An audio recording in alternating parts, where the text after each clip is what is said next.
Number one. I'm actually not going to do number one.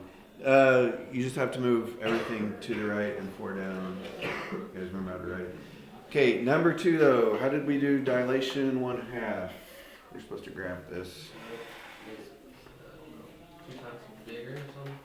No, a half would be half as big, right? So, for example, what are the coordinates of M? I think it's 3, 3, isn't it? It's, yeah. So, if we're dilating it by a half, where's the 3, 3 gonna go? 1.5, 1.5. Right. Half of 3, like 1/2 times 3, or 3 divided by 2 is 1.5. So, M prime is going to be at 1.5, 1.5. So 1.5, 1.5. Your M prime. And then V looks like it's at 4, 1. So if we multiply those by a half, that would be 2, 1/2. For V prime. R is at 2, negative 2. If we multiply that by a half, it would be 1, negative 1. R prime. Connect the dots. Should look like a little version. Not only does it shrink, it shrinks towards the origin because we're doing everything relative to the origin. If you expanded it, it would expand away from the origin. Number 3, rotate 270 counterclockwise. How far is 270 counterclockwise? You should draw this one.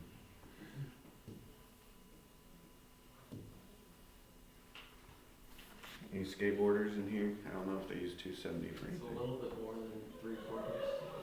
Well, it's exactly 3/4. And which way is counterclockwise? This way, right? So the clock goes this way, so counterclockwise goes this way. So if we're starting in the second quadrant and we go 270, 3/4, we'll end up in the first quadrant. But if doing 270 counterclockwise is the same thing as doing 90 degrees clockwise, does that make sense? Like turning it this way 3/4 is the same as turning it this way 1/4. We'll end up in the same spot. So we can just think of it as a 90 degrees clockwise turn.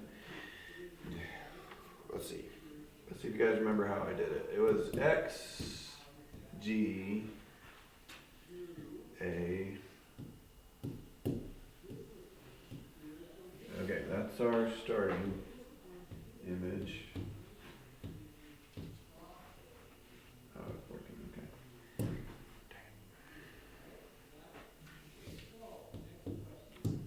Alright. So, there is a pattern to it. I don't know if it's not easy enough for me to use it though. So X is going 3 to the left. So if I turn my head 90 degrees clockwise, where's 3 to the left? It's this way. So X prime is going to be right there.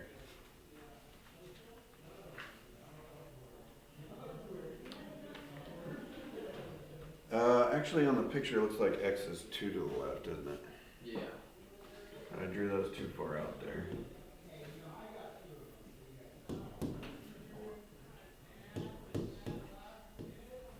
Anyway, so if it's to the left, it should be, if you turn your head 90 degrees clockwise, to the left would be up 2. That's the X prime. Okay, A is 3 to the left and 3 up. So if I turn my head 90 degrees clockwise, 3 to the left and 3 up, it actually is kind of 3, 3 still.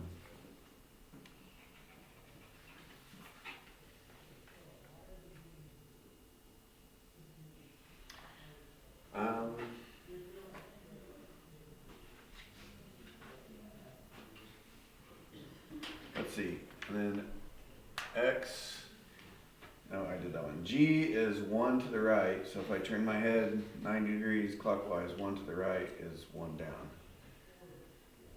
So that's your G prime.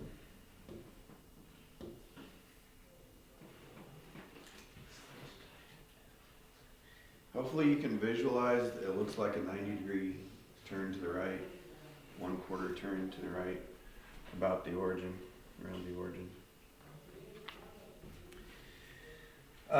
There is some pattern to the coordinates, like x goes from -2, 0 to 0, 2. Like the x and y switch places, and then one of them becomes opposite of what it was. But it kind of switches which becomes opposite, so I don't know if it's a helpful pattern or not.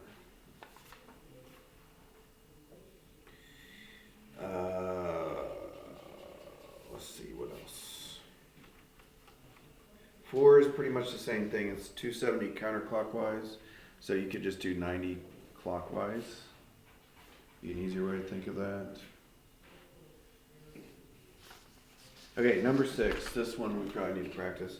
Reflection across the y-axis. Which of these is the y-axis? Up and down. Yeah, the vertical line is the y-axis. So we got a D there.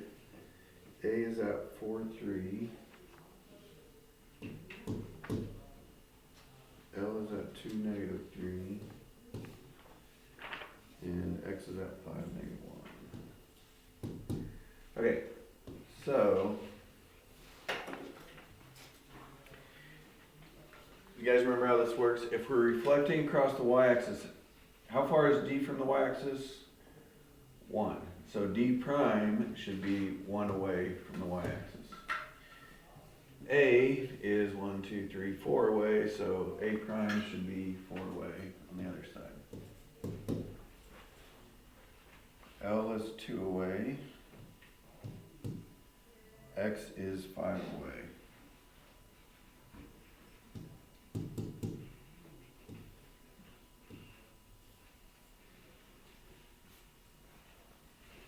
It should look symmetrical, like you flipped it over. The two sides should look identical.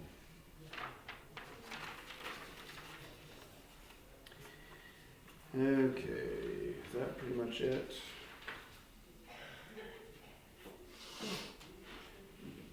Do you guys remember 12? That's probably the hardest one.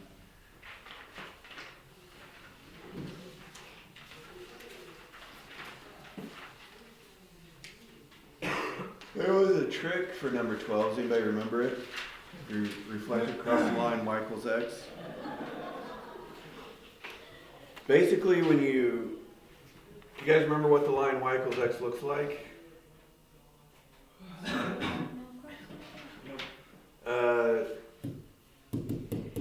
It's got a y-intercept of 0 and a slope of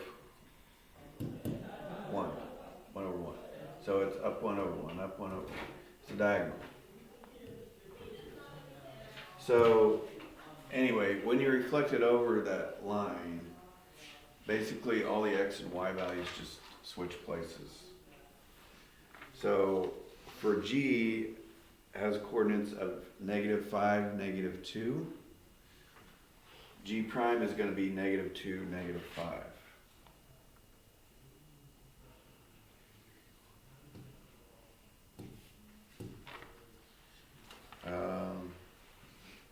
F is at -5, -5. If you flip those coordinates, it's still -5, -5. So F prime is on top of F. Y is at -1, -5, so Y prime will be at -5, -1. Just switch the coordinates. Oh, goodness. 13. So we're supposed to say what kind of transformation it is and just describe it.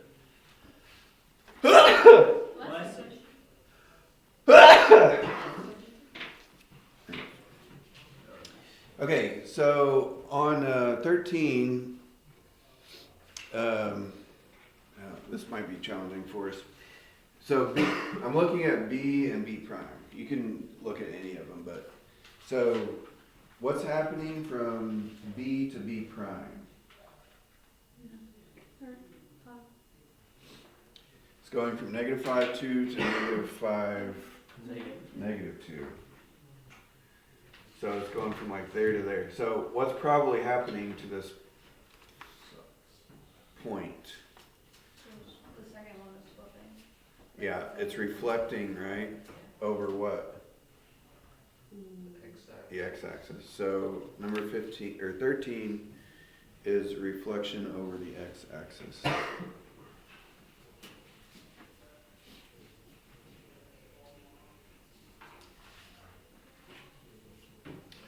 Uh, 15, might have to look at a few points to figure 15 out. It's going from 0, -5 to 0, 0, 0, -3 to 0, 2, 5, -3 to 5, 2. You guys tell what's happening? The A is moving -5. Or 15. How do you get from -5 to 0? You move negative. You move +5. You move up 5. How do you get from -3 to 2? That's not right. You move +5. You move up 5. So if the y value is going up 5, what's that called when you just slide stuff? What was the fancy word? It wasn't slide. Translation. And then if the y value is increasing by 5, it's going 5 in which direction? Up. So 15 is a translation, 5 up. Alright, 17. 1, -4. Uh-oh, this one was tricky. It's -4, -2. Well, look at your I values. Yeah. What's happening on I? It's moving down 5 up 2. Well, if the x value is going down 5, it's actually moving left 5, Oh, that's right. up 2. Is that happening on every point? Yeah. Yeah. Basically, the x values are doing a -5 deal, and the y values are doing a +2. That's how do you get from -4 to -2 +2? So it's a translation again. The x values are decreasing by 5. So when your x values go down, what's happening? You're moving left. X values get smaller to the left. So it's left 5. I suppose if you're really stuck, you could try drawing these out and then see what was happening. And the y values are going up 2, so that would move the graph up 2.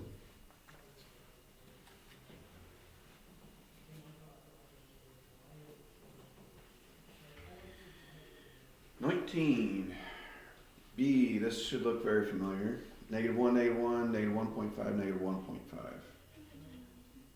That's a dilation. That's what we just graded, right? And what's the dilation factor thing? 1.5. You multiply 1 by 1.5 to get 1.5. So anyways, the dilation is 1.5. That was 19. 21. Basically, when both numbers are changing, like they are in 21, it's going to be it's like number 17. It's going to be a translation. So it looks like the x values, how do you get from -2 to -5? No, well, yeah, but would that work on the y values? No. How else do you get from -2 to -5? Add 3. Add 3, exactly. And does that work on the k's x values? Yeah. Yes. Or do you say add 3? Should have been subtract 3. On the y values, because to go from -2 to -5, you're actually going down, right? or going from 0 to -3, going down 3. How do you go from -4 to -1? Actually, that's getting bigger, right? -4 to -1 is getting bigger by 3. So it's a translation. At 3. If the x values are going down 3, what does that mean? When x values go down, that means it's moving left. And the y values are going up 3, so what's that going to do to the graph? We'll move it up 3. Y values affect up and down, right? X values affect left and right.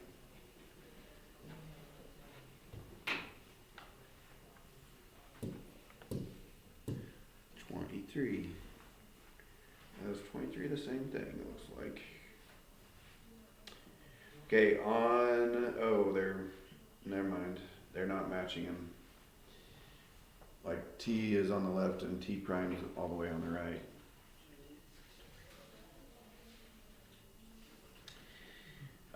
We did one of these today already. How do you go from -4 to -4, -2?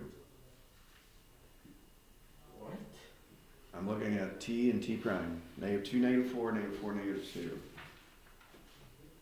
You subtract 2 on the first one. Yeah. Well, it is a reflection. You guys remember, when did the x and y values switch places? Maybe. No. We talked about this once already. Reflection over 20.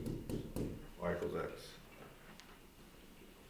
That was number 12, remember?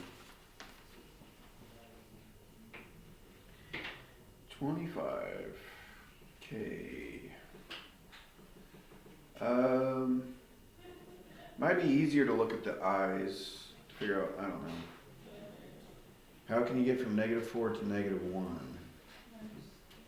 Or add 3. Plus 3, but does that work on the k values? No. How else can you get from -4 to -1?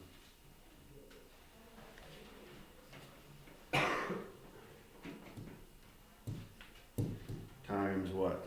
Times 4. Times a fourth, or times 0.25. Does that, on dilations, it's got to work on both the x and the y, right? Does that work on the y values, times 0.25? Yeah. So it's a dilation of 1/4 or 0.25. That's a line.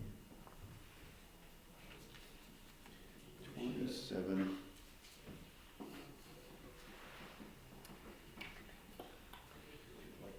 Okay, so on 27, looks like how much is the x value increasing by on the h? How do you get from -4 to 1? From -4 to 0, that's going up 4, right?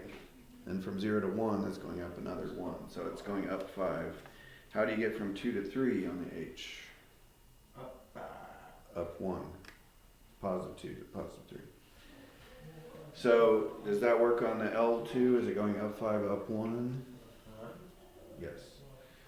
So, let's see, this is 27. It's a translation. If the x value is increasing by 5, what direction is the graph going to move? Up. Or right. And the y value is increasing by 1, what direction? Up 1.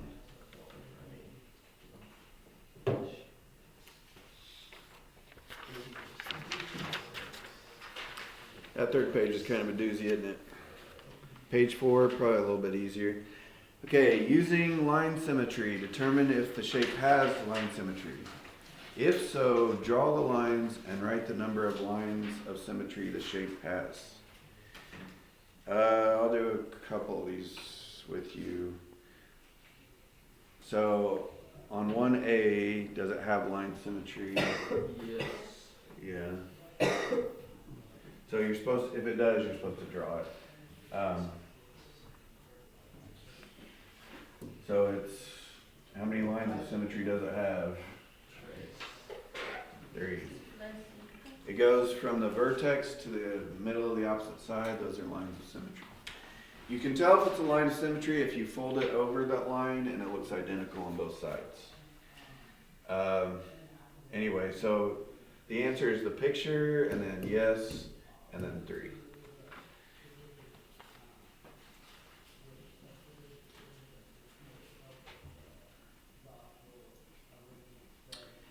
What other problem should we do? Let's do one that doesn't work. How about D? Does that have any lines of symmetry? No. No, it doesn't. It's because everything's a little bit lopsided. There's no way to draw it perfectly split. So just put no on line symmetry, and that's Which one? D. I think that's the only no on this section though. Yeah, they all have at least one line of symmetry besides D. Number 2, rotational symmetry. Find the order and magnitude. I don't think I use the order and magnitude terms, but it's not really that hard. You guys remember rotational symmetry? It's been a while, I guess, a couple weeks. Can you turn it a number of degrees and it looks identical? Yeah. So on the equilateral triangle, is it possible to turn it until it looks like it did at the start? Yeah. Yeah. How many degrees would we have to turn it? Okay, how many degrees are in a full rotation? 360. So since it's a triangle, we're only turning it a third of 360. So what's 360 divided by 3? 120.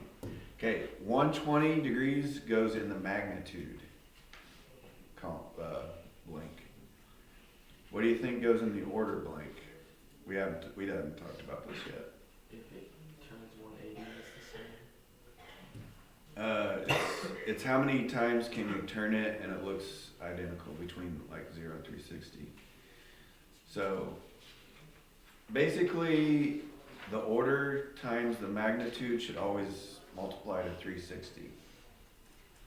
Like you can turn it 3 different times before it gets back to the start. You guys know what I'm saying? Like, okay, right here, let's start. Turn it 120, looks identical. Turn it 240, looks identical. Turn it 360, and it's back to the start. So that's the 3 ways you can turn it.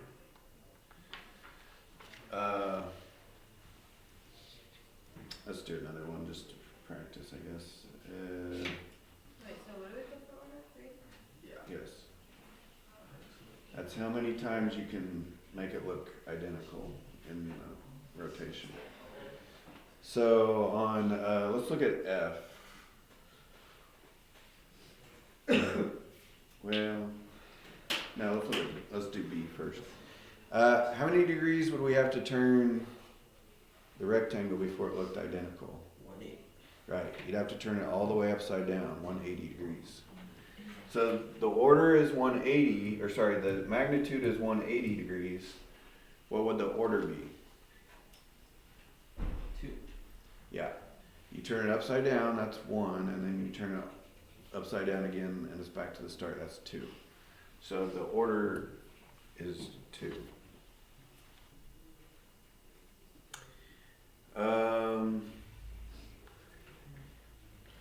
A square, how many degrees do you have to turn that square before it looks like a diamond again? 90, a fourth of a turn. So if it's a fourth of a turn before it looks the same, how many? 4. 4. Yeah, so it's just 4 and 90 degrees. Couple of those, oh, by the way, on B, when you turn it, when it has 180 degrees rotational symmetry, what did we call that kind of symmetry? Start with a P. Point symmetry. So B has point symmetry, they didn't ask. C would have point symmetry if you can turn it 180 and it looks the same. It's called point symmetry. It didn't ask that on this one. There are a couple of those that don't have any rotational symmetry. 360 degrees does not count. Just put none on those, I guess. Number 3, draw lines of symmetry for each whole name if possible. So what you have to do, if you draw the line and then you fold it over, does it look identical? You have to use your imagination a little bit. So could I draw a line on Anna and it'd be symmetrical? No. Middle, Well, what do you mean in the middle? Up and down or left and right? in between them. Vertical. Okay, if I fold it this way, would it look the same? No. The N would actually look different backwards. So it doesn't work like that. The A's would look right, if you folded the A over. But the N, if you folded it over, would look backwards and not the same. The A would look identical. So that doesn't work. Does it work horizontally? No. If you fold it this way, it does not look the same at all. I think Anna is the only one that does not have a line of symmetry, so you should be good on the other two. What does Worksheet do? Tomorrow, I guess. I think only the third page will take you a while, but still got like 15 minutes. May I use the restroom? Yeah. Be great.